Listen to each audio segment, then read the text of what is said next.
Welcome, welcome everyone. My name is Michael Miscione. I'm the Manhattan Borough Historian. And we are gathered here today to celebrate the birth of a great New York City urban legend. But before we get rolling, I want to thank you all for coming, and I want to thank some esteemed guests, some of whom you'll be hearing from later on. We have with us today Vincent Sapienza from the Department of Environmental Protection.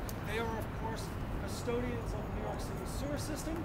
We also have with us Brian Anderson, who is the Commissioner of the New York City Department of Records.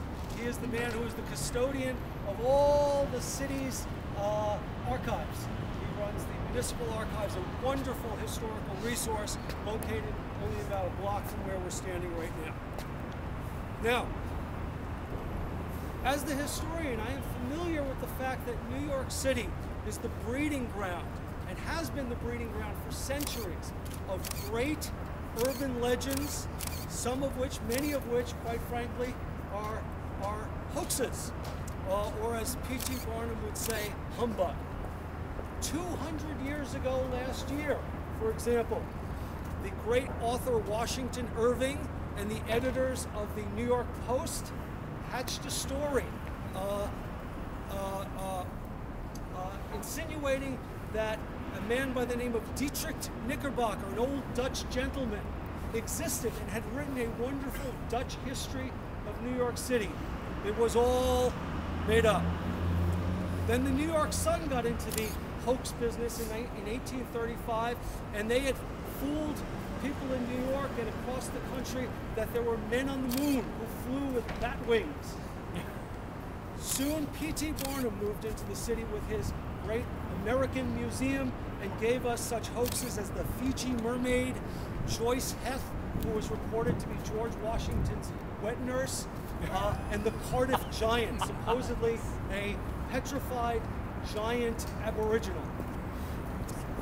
Then, of course, probably most notable to modern New Yorkers, came the great hoax of the War of the Worlds broadcast, produced by Orson Welles and emanating from CBS radio studios in Midtown Manhattan.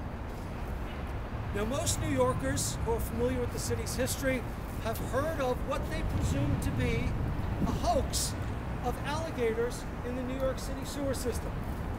Now, I will not go on record as stating that there are alligators in the sewer system today, and I'm sure Deputy Commissioner Sapienza will have much to say on that subject, but I will say this.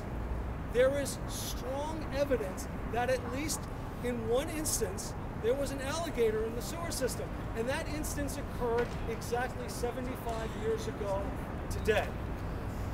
3 young men in East Harlem at East 123rd Street were shoveling snow, much like we will probably have to be doing in a couple of hours, and they were shoveling the snow down an open manhole. One of them noticed that there was some movement at the bottom of the pit, called his friends over, they peered down, and lo and behold, they spotted a weak but living alligator. They hightailed it to a nearby stove repair shop, sort of probably more akin to a hardware store. They asked for some clothesline. They fished the alligator up and out. He took a snap at them, and they were quite startled, and actually they hit the alligator, the poor thing, and they killed it. They took the corpse to that hardware store. They measured it. They weighed it. It was over 7 feet long and measured 125 pounds. We're not talking about a little Geico lizard here. We're talking about quite a beast. There was speculation as to where this alligator could have come from.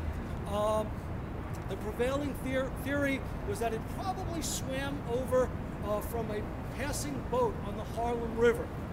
Where the boys were located was only about 150 yards from the river's shore, and it probably found its way into one of the storm pipes, swam on up, and plopped itself under the manhole cover. Now, how do we know that this account really happened? Is it hearsay? Is it rumor?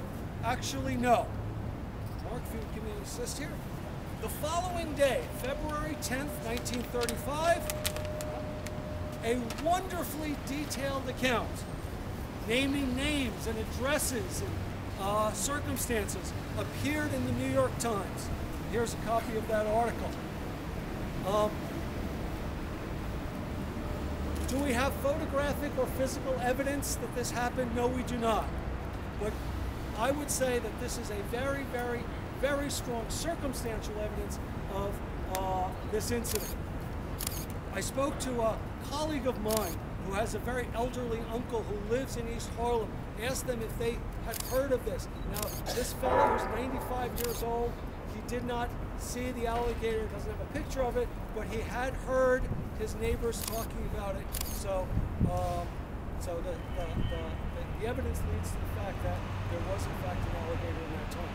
In subsequent years, there have been other accounts, most notably in a book called The City, the World Beneath the City, that was published in 1959, in which a former New York City sewer superintendent investigated claims from his workers and found a clutch of much smaller alligators in the sewer.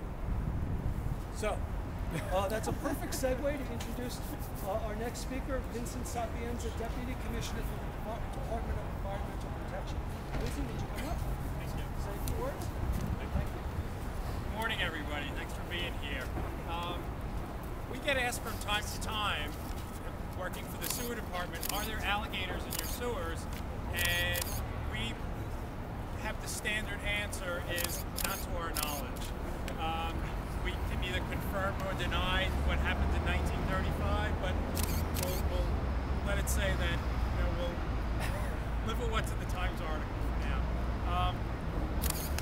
It's always great whenever there's a story about sewers for us to come out and just highlight how vast and important a system the New York City sewerage system is. There are 7,400 miles of sewers beneath our feet that do a very important job. Those sewers convey 1.2 billion gallons a day of sewage in dry weather on a day like this, and over 3 billion gallons a day of wastewater in wet weather. And it conveys that sewage to one of 14 different sewage treatment plants that treat that flow before it's released into local waterways.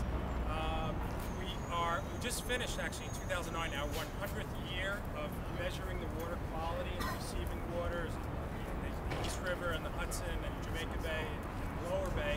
And the water is cleaner now than it's ever been in the 100 years that we've been measuring the water quality. So it just goes to show you what a great job our sewerage system in New York City does. We find a lot of interesting things in our sewers. Never have found an alligator in our recollection. Just thank you all for having me here today. Vincent, thank you. Now, I also send greetings from the man who appointed me Borough Historian, and that is Borough President Scott M. Stringer. And he felt that this event, this anniversary, was just too important to let pass. And so he issued an official proclamation, which you see in front of me here. I'd like to read a few passages from that.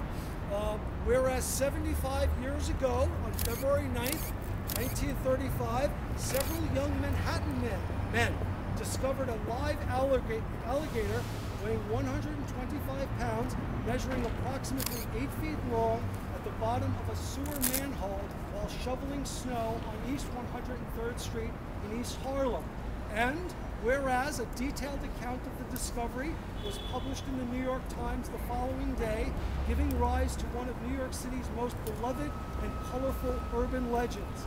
And whereas the legend has inspired numerous references in literature, films, and works of art, most notably in a bronze sculpture by Tom Otterness in the 14th Street and 8th Avenue subway station. Now, therefore, I, Scott M. Stringer, President of the Borough of Manhattan, do hereby proclaim this Tuesday, February 9th, 2010, as Alligators in the Sewers Day in the Borough of Manhattan.